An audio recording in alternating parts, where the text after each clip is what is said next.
How's it going, guys? Welcome back to another Genshin Impact video. This is the second of the week. If you missed my video on what is Genshin Impact, there is a playlist in the description below. Go check it out. Keep an eye on it if you are interested in Genshin Impact. In that video, I did say I would be covering the combat and progression in a later video, and here is that video. Combat in Genshin Impact is your traditional hack and slash. You press the circle button on the PS4 and it does your 4 or 5 hit combo. Now of course, as we've established, each character has an element, and that element is what separates them from each other. So they have two separate attacks that make them stand out. You have your R2 ability, which basically allows you to unleash a light elemental attack, and these can still do good damage if the element that you're fighting is weak towards it. You also have your ultimate gauge, which builds up as you play the game and defeat enemies. This one does heavy damage, it's a quick burst, and it looks awesome. As you can see in the footage right now, I've been going through and showcasing each of the characters, each of their light abilities and their heavy abilities, and they do look awesome.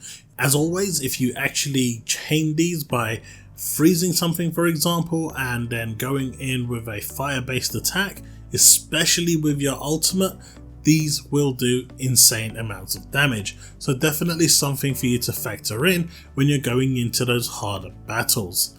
Of course, the combat needs to be fairly simple in terms of accessibility, because this game is also available on mobile. However, don't let that distract you from the overall experience. The combat is very solid in this game. Most games have a light attack and a heavy attack. This one has a light attack, light elemental attack, and a heavy elemental attack, which is your ultimate. So you get 3 modes of attacking. Overall, this is fine, and this is pretty much how the combat is going to play out for the duration of the game. Is the combat satisfying? Yes. Is the combat interesting? Yes. Is it fun? And that is the key point here.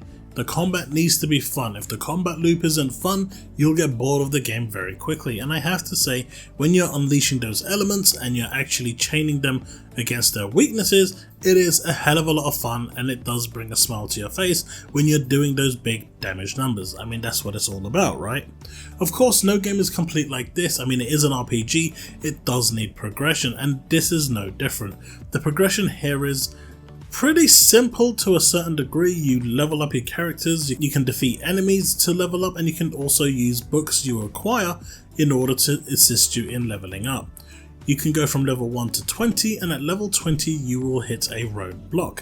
At that point you need to go on an ascension quest, and that will increase your star to level 1, and that will open the path for you to get to level 40.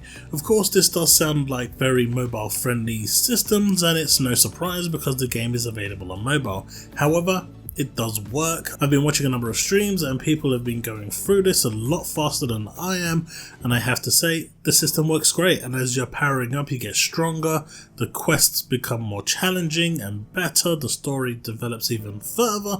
So overall, it's a really nice system. So that's the leveling up system and the ascension system. Next we have the actual artifacts, and these actually bestow perks. At the moment where I'm at, I'm collecting 2 types of artifacts.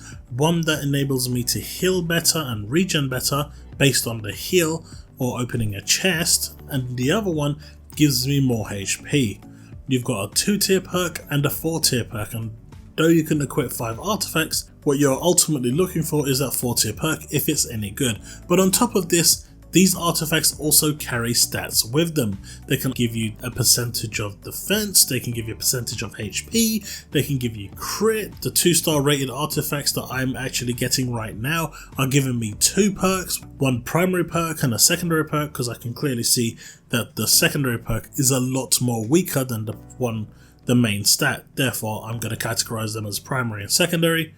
But I'm assuming as I get to the 3, 4, 5-star artifacts, these will only get better. So the artifacts are going to play a key role in giving you the ability to customize your character and get yourself ready for those dungeons, those boss battles that you're going to be encountering later on in the game. You can also upgrade your weapons, and this is done by infusing other materials, other weapons that you find into that weapon to give it a higher level.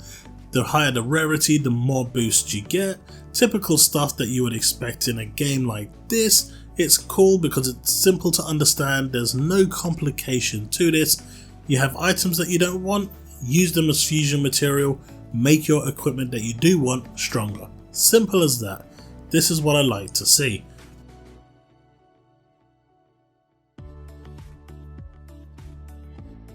You also have skill trees, and this is something that I haven't unlocked yet, but these will grant you even more bonuses and attributes and abilities, and these are locked behind your ascension, the first one unlocking when you hit your first ascension. Pretty cool stuff, and I'm looking forward to actually diving into this a lot more and unlocking these and playing around with these further. Overall, this is how progression works, and it's a good system. It's easy to follow and easy to get used to, easy to get your head around.